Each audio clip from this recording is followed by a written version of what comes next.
ஹாய்ப்பா, good morning. நம்ம வந்து இன்றைக்கி என்ன வீடியோ பார்க்க போகிறோம்னா இயர் லோப் தான். காது கிழிஞ்சிருச்சு அந்த மாதிரிலாம் சொல்கிறாங்க இல்லையா, அந்த கிழிஞ்ச ஓட்டையை எப்படி சரி பண்ணுறது அப்படின்னு தான். காது ஓட்டை உங்களுக்கு ரொம்ப பெருசாகிடுச்சு, ஒரு காது வந்து நல்லா இருக்குது, இன்னொரு காதில் வந்து ரொம்ப இறங்கி வந்துருச்சு. ஆல்ரெடி அவங்க வந்து 2 காதுமே தச்சிருக்காங்களாம்.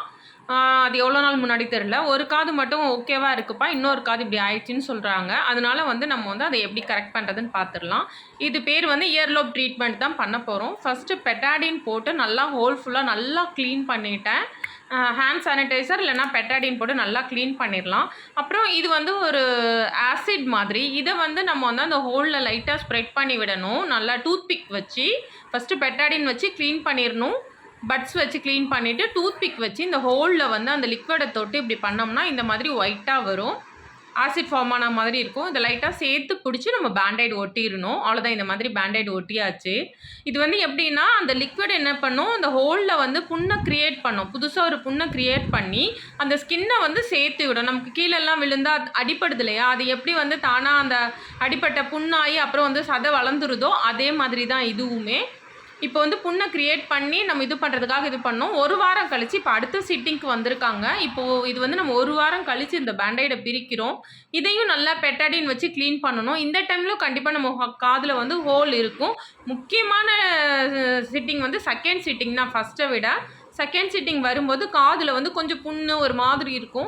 அந்த கருப்பு கலரில் பக்கு மாதிரிலாம் இருக்கும். அதெல்லாம் உரித்து நல்லா க்ளீன் பண்ணிவிட்டு திரும்ப வந்து அந்த ஆசிடை தொட்டு காதில் ஹோலில் நம்ம சுற்றி இது பண்ணிவிட்டு திரும்ப பேண்டைடு போடணும். இது வந்து 2வது சிட்டிங். 2வது சிட்டிங்கில் வந்து ரொம்ப முக்கியமானது இது தான். போட்டுட்டு திரும்ப ஒரு 7 டேஸ்க்கு இது பண்ணிடணும். நாங்கள் வந்து கிளைண்ட் கிட்ட சொல்லுவோம், தண்ணி படணுமா படக்கூடாதா எப்படி இருக்கணுன்றதை அவங்கக்கிட்ட நாங்கள் சொல்லிடுவோம். இப்போ வந்து இவங்களுக்கு எனக்கு ஃபோட்டோ எடுத்து அனுப்பியிருந்தாங்க. இப்போதைக்கு இந்த அளவுக்கு ஆறி இருக்குது அப்படின்னு சொல்லிட்டு, சரி வாங்கப்பா காது குத்திடலாம் அப்படின்னு சொல்லிட்டு, ரொம்ப அவசரப்பட்டு காது குத்துனா திரும்பவும் இதுவாயிரும். அதனால நல்லா ஒரு 21 டேஸ் 1 மந்த் கரெக்டாக ஆகும்னு வச்சுக்கோங்களேன். இவங்களுக்கு நல்லாவே ஆறிடுச்சு. பாருங்கள், நீங்களே பாருங்கள், ஹோலெல்லாம் நல்லா க்ளோஸ் ஆயிடுச்சு.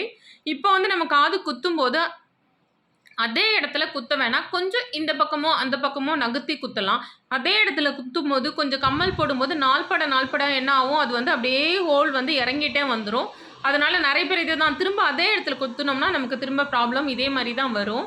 அதனால் நீங்கள் அருந்த காது தச்சிங்களோ இந்த இயர்லோப் ட்ரீட்மெண்ட்டை எடுத்திங்களோ காது குத்தும்போது கொஞ்சம் நகர்த்தி குத்தலாம். நான் ஃபஸ்ட்டு என்ன பண்ணிட்டேன், எங்கே குத்தணும்னு எல்லாம் பார்த்துட்டேன். கன்ஷாட் தான் பண்ண போகிறோம். கன்ஷாட் கம்மலும் கன்னும் எடுத்து வச்சுருக்கேன். நம்ம வந்து அதுக்கு முன்னாடி இந்த மாதிரி தான் இருக்கும். அவங்களுக்கு ஒரு காது அப்படின்றதுனால ஒரு காதில் சாதா இந்த கம்மலை போட்டுட்டு காதை வந்து இன்னொன்று கன் ஷாட்டில் இதை ஃபிக்ஸ் பண்ணி கன்னில் வந்து நம்ம இது பண்ணிடலாம். ஃபஸ்ட்டு கன்னில் ஃபிக்ஸ் பண்ணிடலாம். ஃபஸ்ட்டு எங்கே காது குத்தணும் அப்படின்றத பொறுத்து கரெக்டான இடத்துல ஒரு டாட் வச்சுக்கலாம். கொஞ்சம் கிராஸாக இருந்தாலுமே நமக்கு ஓகேவாக இருக்கணும்லப்பா. திரும்பவும் கரெக்டாக குத்துறோன்னு குத்திட்டு கொஞ்சம் திரும்பவும் ப்ராப்ளம் ஆயிடுச்சுன்னா என்ன பண்ணனால ஒரு நூல் அளவு இந்த பக்கமாவது அந்த பக்கமாவது கொஞ்சம் மேலேயாவது நரம்பு இல்லாமல் பார்த்து கரெக்டாக டாட் வச்சுக்கலாம். டாட் வச்சுட்டு நம்ம அந்த கன்னில் வந்து கம்மலை ஃபிக்ஸ் பண்ணி கரெக்டாக குத்த வேண்டியது தான். கொஞ்சம் அவங்களுக்கு கம்ஃபர்டபுளாக நம்ம உட்கார வச்சுக்கலாம். இப்போ வந்து கன்னில் வந்து கம்மலை ஃபிக்ஸ் பண்ணி நல்லா இது பண்ணியாச்சு. நான் திருகாணி தனியாக போடுவேன். சிலர் வந்து அந்த கன் ஷாட்லேயே மேலே திருகாணி ஃபிக்ஸ் பண்ணிடுவாங்க. இப்போ வந்து கரெக்டாக அவ்வளோதான், ரொம்ப ஈஸி. மரத்துப்பூர் ஆயின்மெண்ட் போட்டிருந்ததுனால கொஞ்சம் வலி கம்மியாக இருக்கும். ஆனால் அவங்க வலி இருந்ததுப்பான்னு சொல்கிறாங்க. நமக்கு குத்துனா தானே தெரியும். இப்போ வந்து கரெக்டாக முடியெல்லாம் இல்லாமல் கரெக்டாக காது உள்ளதை விட்டு எந்த நம்ம ஸ்கெட்சில் மார்க் பண்ணோம் இல்லையா அந்த டாட்டுக்கு நேராக கரெக்டாக வைங்க. நம்மளும் அவசரப்படக்கூடாது, அவங்களும் ஷேக் பண்ணக்கூடாது. கரெக்டாக வச்சு கன்ஷாட்டை வச்சு கரெக்டாக ஒரு அழுத்தினீங்கன்னா சூப்பராக ஓட்ட விழுந்துடும். அவ்வளோதான். சிலருக்குலாம் மாட்டிக்குது, மாட்டிக்கெல்லாம் செய்யாது. கரெக்டாக நம்ம வச்சு அழுத்தினோம்னா சூப்பராக ரிலீஸ் ஆயிடுச்சு பாருங்கள்.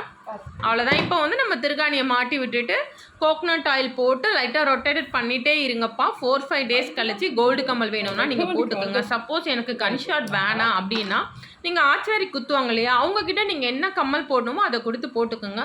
ஓரளவு ரெகுலராக போடும்போது ரொம்ப வெயிட்டான கம்மல் போடாதீங்க. எப்பயாவது வேணும்னா யூஸ் பண்ணிக்கலாம். சிலர் வந்து இது சரி பண்ணோடனே ரொம்ப வெயிட்டாக போட்டால் திரும்ப இறங்கிரும். அதனால் வந்து நீங்கள் சின்ன கம்மலே போடுங்க. ரெகுலர் யூஸ்க்கு சின்ன கம்மல் போடுங்க. அதுக்கப்புறம் வேணும்னா பெரிய கம்மல் போடுங்க. இப்போ வந்து இதை வந்து நல்லா கோகனட் ஆயில் போட்டு சுற்றி விட்டுட்டு கோல்டு கம்மல் போட்டிங்கன்னா சூப்பராக செட் ஆயிரும்ப்பா. அவ்வளோதான்ப்பா. அவங்களுக்கும் நல்லா ஹாப்பி. தெரியுதா? ஆறுனதெல்லாம் தெரியுதா? கொஞ்சம் நகர்த்தி குத்தி இருக்கதும் தெரியுதா?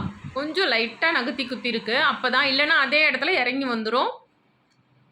அவ்வளோதான்ப்பா. உங்களுக்கு இந்த இயர்லோப் வீடியோ பிடிச்சிருக்கா? பிடிச்சிருந்தா லைக் பண்ணுங்க, ஷேர் பண்ணுங்க, கமெண்ட் பண்ணுங்க, சப்ஸ்கிரைப் பண்ணுங்க. உங்களுக்கு இந்த மாதிரி ட்ரீட்மெண்ட் வேணும்னா எனக்கு இதில் மெசேஜ் பண்ணுங்கப்பா. அவ்வளோதான்ப்பா. பாய்.